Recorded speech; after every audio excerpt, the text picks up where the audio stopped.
Hi everyone, आप सभी स्वस्थ और अच्छे होंगे। मैं भी ठीक हूँ। स्टोरी का नाम रूहानी इश्क, एपिसोड 10, इश्क का पर्दाफाश।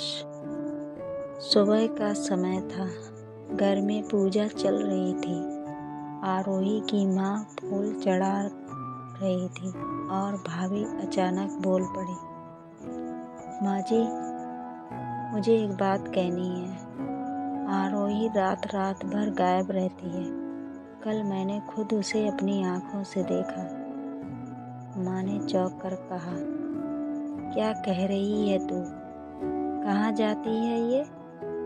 भाभी ने होंठ दबाए, पर आँखों में तीखी चमक थी और कहती है, किसी लड़की से मिलने।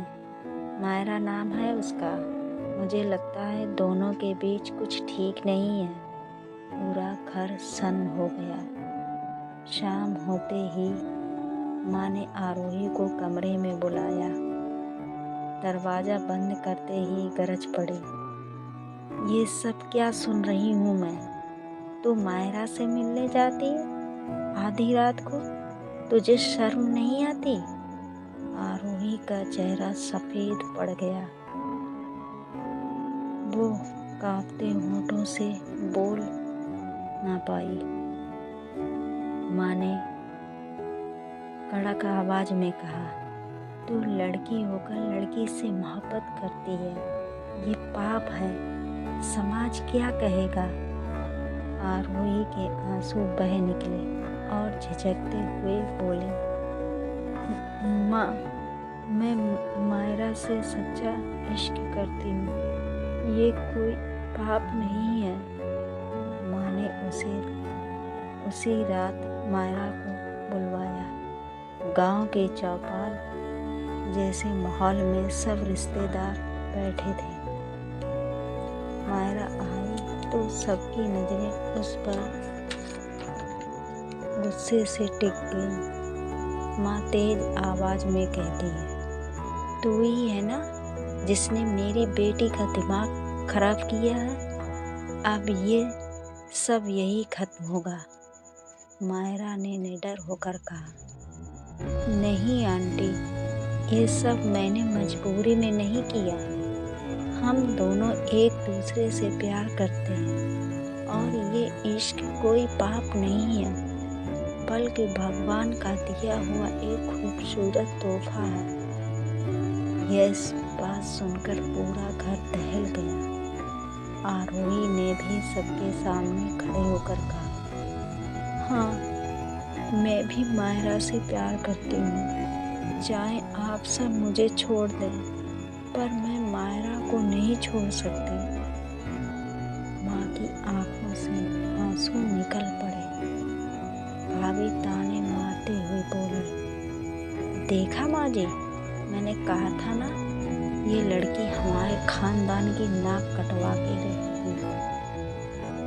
उस रात घर में आरोही को मायरा से मिलने से रोकने के लिए दरवाजे पर ताला लगा दिया। लेकिन प्यार की राहें कहीं ताले से रुक सकती थी?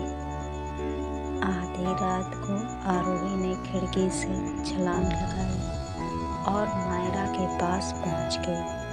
जैसे ही दरवाज़ा खुला, दोनों बिना एक शब्द कहे एक दूसरे के आलिंगन में गिर पड़ी। उनकी सांसें तेज, दिल बेकाबू, मुँह प्यासे।